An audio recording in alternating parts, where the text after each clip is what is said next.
I really wanted to call this video The Protocols of the Elders of Zion. You'll understand why after you watch it. The holiest place on earth is the so-called Cornerstone. The Cornerstone is literally a rock in Jerusalem at a place that used to be called Mount Moriah, once the highest point in the oldest part of the city. And it is at this very place, on this rock, on this stone, where, as Jews believe, the world began. It is there, according to the Old Testament or the Jewish Torah, that Abraham brought the bound Isaac as a sacrifice to God. It is at this very place, according to Muslim beliefs, that the Prophet Muhammad ascended to the heavens. And of course, very close to this place, Christians believe that Jesus was crucified and then ascended to heaven. So a lot has happened at this place or very close to it, but the most important thing is that this is the place where Abraham offered Isaac. For Americans, this may seem strange, but for most of the world, everyone knows this because it's central to their lives. Why did I start by describing the center of the world? Although the claim that Jesus was crucified right next to the cornerstone is, of course, a stretch. But for the three great religions, originally Judaism and those that stem from it, Islam and Christianity, Jerusalem is truly a very important part of their faith. Muslims have a more important place, Mecca, but Jerusalem is probably among the most important as well. A great deal of our civilization came from there, and probably my story today should also begin there. And through the words of Tucker Carlson, in the place where Solomon, King Solomon, according to the instructions and designs, I'll add from God, built the first temple. After Babylon destroyed the first temple, Herod rebuilt and expanded it, but then the Romans destroyed it. Somewhere around the year 70, I think, they leveled it to the ground and even forbade taking away the stones so that they wouldn't serve as a foundation for the revival of the religion. I want to tell you right away that at least one stone was taken to Aruba, and there they built, so to speak, well, a synagogue in the form of a temple. Carlson later talks about the death of Jesus, presenting the story in such a way that it seems as if the Jews tortured him and then crucified him, tortured him to death. As for the torture, I never heard that and thought that he walked to the cross on his own, but as for the claim that the Jews crucified him, that's a lie. It has been used for 2,000 years to persecute the Jews. Listen. It was in this building that Jesus preached, in what we call the Second Temple. Jesus preached in the very center of Judaism, in a building without which Judaism would also be impossible. The religion simply did not function without it. Stop. What do you mean the religion doesn't function without it? It seems like for a couple of thousand years, the religion, Judaism, functioned without it. But why Tucker? He writes it, he says it. After all, he's doing it for a reason. According to its canons, that's exactly what was said in its own book. And during one of his sermons, in that very sermon, Jesus, whom Christians consider to be God who came down to earth, says, "All of this will be destroyed. Not one stone will be left upon another." And soon after that, he was put on trial late at night, tortured to death, and then crucified. Subtitle editor Jesus, that is, said all of this. That is the center of the Jewish religion, the center without which Judaism cannot exist and function, is not operating. All of this, then, was said by a Jew, a religious Jew, who grew up in a religious Jewish family with a deep, apparently informal but thorough knowledge of the Torah, which was quite common in those times, and of the philosophy of Judaism. Well, he was probably what in Russian and in Christianity would be called a schismatic. In Jewish tradition, he was called a false prophet. We would probably call him a radical reformer. Within Judaism, That is, he was within Judaism and was a radical reformer. He had no intention whatsoever of destroying Judaism. And so, having said that, it's considered heresy. And if we speak in terms of first-century Judaism, that is, of our era, I think that's exactly what they called him, a heretic. Then he was tortured by the Jews, judging by what Tucker said, and tortured to death. And then they crucified him. I apologize, I'm not laughing at the cross, I'm laughing at Tucker. But the Jews in Jerusalem at that time did not have the right to execute or torture, especially not to torture to death. So Carlson was lying, well, clearly lying. And he did it deliberately. And it's not the first time, and unfortunately it won't be the last. The temple authorities arrested him and handed him over to the Romans as a troublemaker. Then Pontius Pilate, well, whether he himself did it or not, we don't know, recognized him as a disturber of the peace and executed him. But in Carlson's account, the Romans aren't mentioned at all. There are no such Romans, only Jews. Он плохое сказал о храме. Without the temple, the religion cannot exist. They tortured him to death and then crucified him. Well, in a different way. Just classic. Next, there's another interesting lead into something that Tucker wants to sell us. And they managed to destroy the temple, and along with it, Temple Judaism, the Judaism of the Torah. You can't practice the religion that existed before 70 AD after that date because the temple no longer exists. And this event has remained an open wound in people's hearts for 2,000 years. That is in the 70s.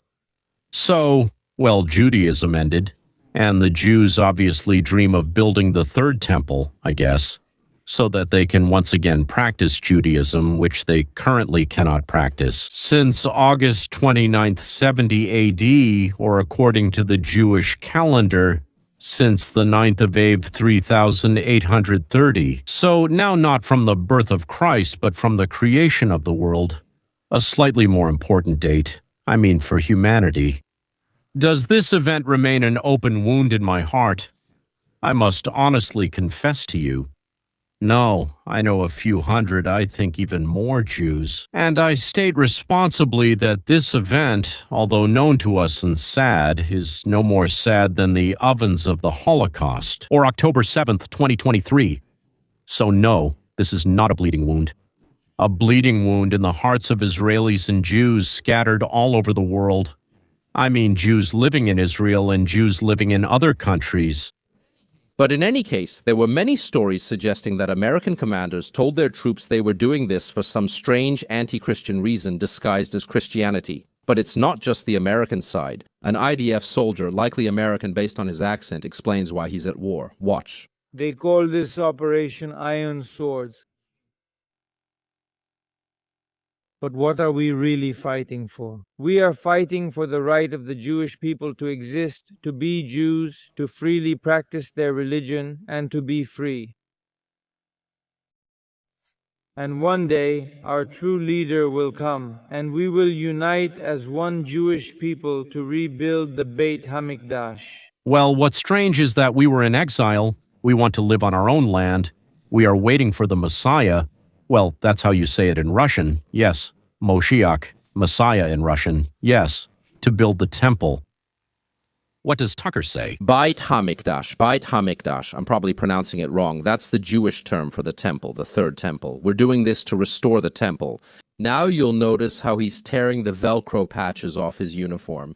The IDF? This isn't some civilian clothing, it's the uniform of the government of Israel, its armed forces, and he has patches on this uniform, one of which is the symbol of the temple, the third temple, so it couldn't be clearer. Why are we doing this? I wonder, is Tucker an idiot or just pretending? What exactly is so clear to him? Why are Jews doing this? What is it? We want to live in a Jewish state so that we aren't burned in ovens. Just like they did just now in Israel, they did this to our bloggers. All right, on that very 7th. The third temple, if you think we're just pulling this from the internet, there's a guy with an unauthorized temple patch. By the way, with the uniform we paid for, paid by us, with weapons paid for by us, the American taxpayer pays for all of this. One way or another, the U.S. taxpayer pays for the Israeli army. Oh, absolutely. I decided to check what portion of Israel's budget is a gift from the U.S. Every year, the U.S. gives Israel $3.8 billion in weapons, while Israel's budget is $812 billion. That means the U.S. contribution to Israel's budget is 1.7%. Israel is very grateful to the U.S. for this, and besides gratitude, it also returns these amounts in the form of weapons. Intelligence data and modern electronic and other developments, both for military and civilian devices, facilities, and so on.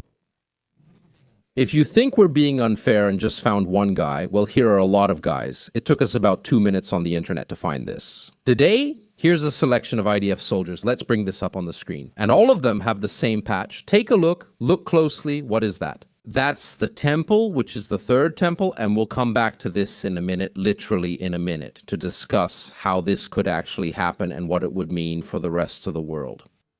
The patch, the badge, I don't know, with the temple is allowed by the IDF, and those who are religious have the right to wear it. So what? Is it the elders of Zion again, or what?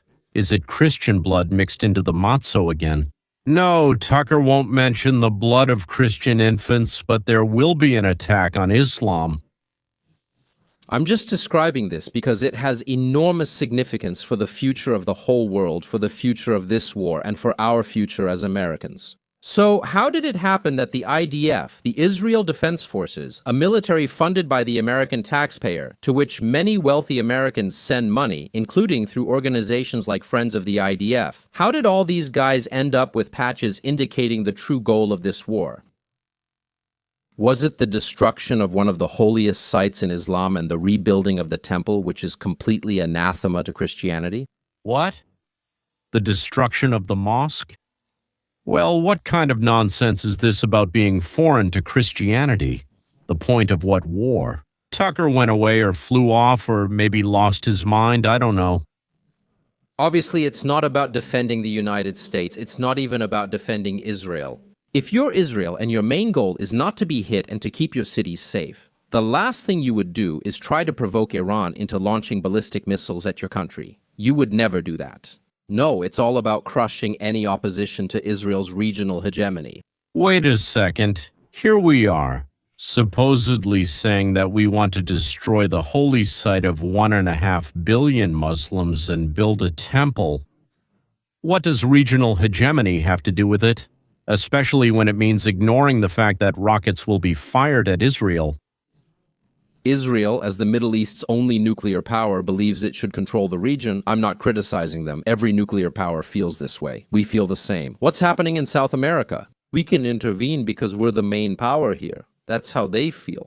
He's accusing Israel of something he made up himself. Has the leadership of Israel ever said that it wants to be a hegemon? Or that it wants to conquer neighboring countries, or annex them, or build an empire? Or has Israel done anything besides trying to restore what the League of Nations prescribed in 1922, or whatever it's called, returning it to the Jews? Britain gave the mandate. The British Empire was given the mandate to return a certain territory to the Jews. We, as Jews, apparently feel that we are supposed to be hegemons. And what is stopping them? Well, first of all, it's Iran, then Turkey, and then the 6 monarchies of the Persian Gulf that produce energy resources.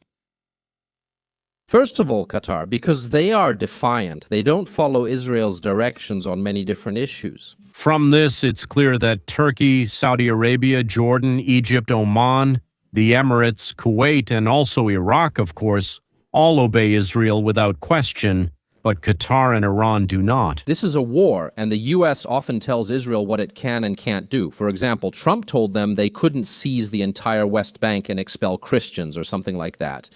You know, the U.S. is a restraining factor for Israel. Israelis, Jews, if it weren't for the U.S., then what? They would have kicked the Christians out of the West Bank. He went nuts. The only authority in the Middle East where Christians aren't harmed and are allowed to live like normal citizens is the State of Israel. Look at the reports from organizations that monitor religious persecution in Iran. Extreme, they say. Persecution, as they write. So, they are among the top 10 countries in the world that show intolerance towards Christians. Saudi Arabia is in 13th place. Israel has 0 state persecution. Sometimes there are interreligious incidents. In Qatar, there are designated areas where Christians can live, basically ghettos. Converting from Islam to Christianity is persecuted in all Gulf countries. Israel has complete freedom of religion, conversion, and leaving, and you can write satirical songs about any prophet or patriarch or holidays. In Muslim countries, satire about Muhammad means death. Tucker is right. In Israel, Christians are terribly persecuted. That's why Christians from Arab countries flee to Israel. They flee to Israel. The Christian population of Israel is increasing, unlike the Christian population of Arab countries. But then Tucker Carlson really went off the rails. We, the Jews, want to kick out the U.S., which, according to him, pays for our soldiers' uniforms. And instead of the U.S., we want to come under the protection, under the wing, you won't believe it, of India. So they want the U.S. to leave the region. Why not? And of course, they're betting on India. Israel has decided that it needs a superpower in order to exist. It's only 9 million people. It's a very small country. That's why they need an alliance with a larger nuclear power. Without it, they wouldn't survive. So they've chosen India. A drunk Netanyahu told him this in secret. Israel will turn away from the U.S. towards India. And it seems like no one is even pretending that's not the case, because support for Israel in the U.S. is declining. So, this is Israel's last chance to use American troops to eliminate one of the few remaining obstacles to gaining full control over the entire Middle East and establishing its hegemony. And what does that mean? Well, Israel would like to expand its borders. Israel, which is anxious to ensure that the overwhelming majority of its population are Jews so that it doesn't become a persecuted minority again, is trying to expand its borders and incorporate other countries within them. Tucker's brain started leaking out either through his ear holes or from somewhere else. One of the few remaining obstacles to gaining control over the entire Middle East and establishing hegemony. And what does that mean? Well, Israel would like to expand its borders through Lebanon into Syria. They're already seizing land there, and it's the same in Lebanon, and maybe even pushing further north from there. But Israel wants to be physically bigger. Every country does that, including us. It's human nature. But they want to be bigger and can't because Iran, Qatar, the US, and Turkey block them. So they're gradually removing those obstacles. Who? Does anyone think that America will become stronger after this war? Of course not. You know, it's gotten really absurd. Just completely. Absolutely. Totally completely. And then there's Mark Levin, who, well, is also an attacker. I was shocked. Why does Tucker Carlson actively keep silent about the dire situation of Christians in the Middle East and in Arab countries like Qatar, actively keeping silent? And there are more questions for Tucker Carlson. Why isn't he registered as a foreign agent? Interesting question. But which country does he represent? Qatar or Russia? Why, in the midst of the mass killings happening in Iran, which are still ongoing, did this Islamist Nazi regime broadcast clips from Tucker Carlson's shows? Tucker Carlson says he's planning to build himself a house in Qatar. The Qatari government has to approve it. Why is he so close? Not just to the government of Qatar, but also to its emir personally, as well as to the Prime Minister of Qatar. Sixth question. Why did Carlson say practically nothing, if not nothing at all, about Christians who are being killed en masse by Islamists in Africa? Another well-known journalist, Dave Rubin, decided to join the discussion. Tucker literally made up and fabricated an entire story about Mossad agents running around Qatar and causing chaos there. That's exactly what he stated on his show. So this wasn't reported, but the fact is that last night, in Qatar and Saudi Arabia, the authorities arrested Mossad agents who were planning to carry out terrorist attacks in those countries. That's strange. It doesn't make any sense. Why would the Israelis carry out terrorist attacks in two Gulf countries that are also being attacked by Iran? Aren't they on the same side? No. No, Israel wants to cause trouble for Iran, Qatar, the United Arab Emirates, Saudi Arabia, Bahrain, Oman, and Kuwait.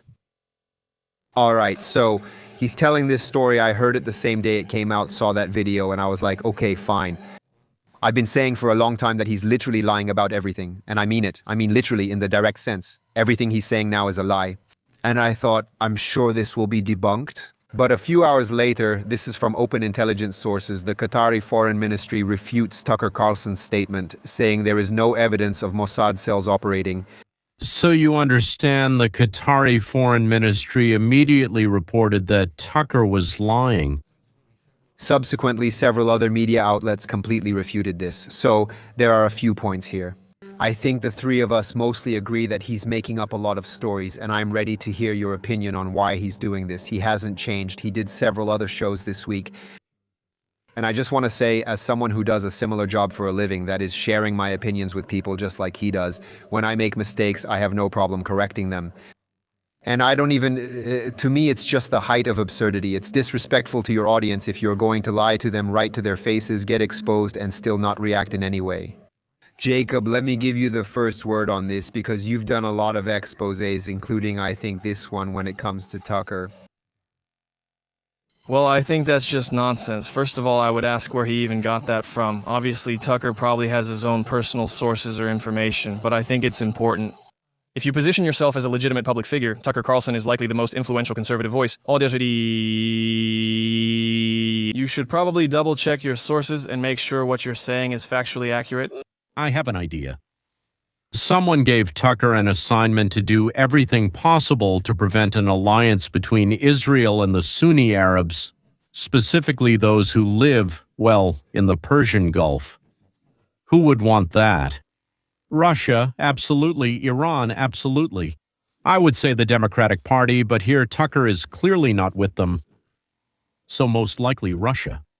He knows his words will be taken out of context, and when he's exposed, I know you don't know and what's on his mind, but what do you think he thinks that lying is worth it no matter what, because you can just lead certain people like Candace does. But it's absolutely clear that at this point he poses a national security threat and he's not a journalist. I mean, he built his career as a really respected journalist and commentator, and it seems like he's just throwing his years-long career in the trash. His reputation, everything he's known for, and everything he was respected for. I think that now everything he hears or that comes to him, anything that comes to his mind to say that could put Israel in a bad light, even a little, takes priority over honesty or truth these days. Well, you know, I don't like comparing people to Nazis. I think it weakens the argument or the very atrocities that happened during Nazi Germany. But I mean, at the speed this guy is moving, I think he's right. His new career path seems aimed at a status, well, like Goebbels. And it's very scary to see, and I'm very concerned about the people who are still in our party, on our side, and refuse to condemn him. It's alarming to see more and more people joining him in the ranks, so to speak, of this new ideology. But I'm very concerned about the people I respected in our movement who are staying silent and pretending that he's the same person he was on Fox News. At this point, Tucker is a threat to our national security. It seems Trump has decided the same thing. Trump reacted after this. I reached out to several of the president's most prominent supporters in his movement to get their reaction to this fateful decision to launch a large-scale attack on Iran. I just got a response from Tucker Carlson, and his reply, he told me about the president's decision, I quote, absolutely disgusting and malicious. As you can imagine, Donald Trump took Tucker Carlson's statement quite unfavorably. As a result, he is retaliating against the former cable news host and kicking Tucker Carlson out of the MAGA club because of his aggressive criticism of this war against Iran waged on behalf of Israel. Now, before we give you his full statement, Shank, your 2 cents. So who will join Tucker in this rebellion against Trump over MAGA, and who will win this argument? Well, there is evidence on both sides, but first, let's give you the details of this fight. So Jonathan Karl from ABC posted on social media X earlier today that in a recent lengthy conversation, President Trump responded sharply to Tucker Carlson, who called the war in Iran absolutely disgusting and evil. Tucker has lost his way, Trump told me. I've known this for a long time, and he's not MAGA. And after that, Trump said, and Tucker really isn't smart enough to understand that. I think Tucker understands everything perfectly well. He just entered into an alliance, maybe on his own initiative and desire, or maybe he was caught doing something in Moscow on something very serious, and now he's working for the other side. Or maybe something happened to his brain and it just went off the rails or flew away. It's up to you to decide. By the way, what do you think happened to Tucker? By the way, don't you find that it's very similar to Ilarionov? So, write what you think about both people, both cases, both options. What happened? Goodbye.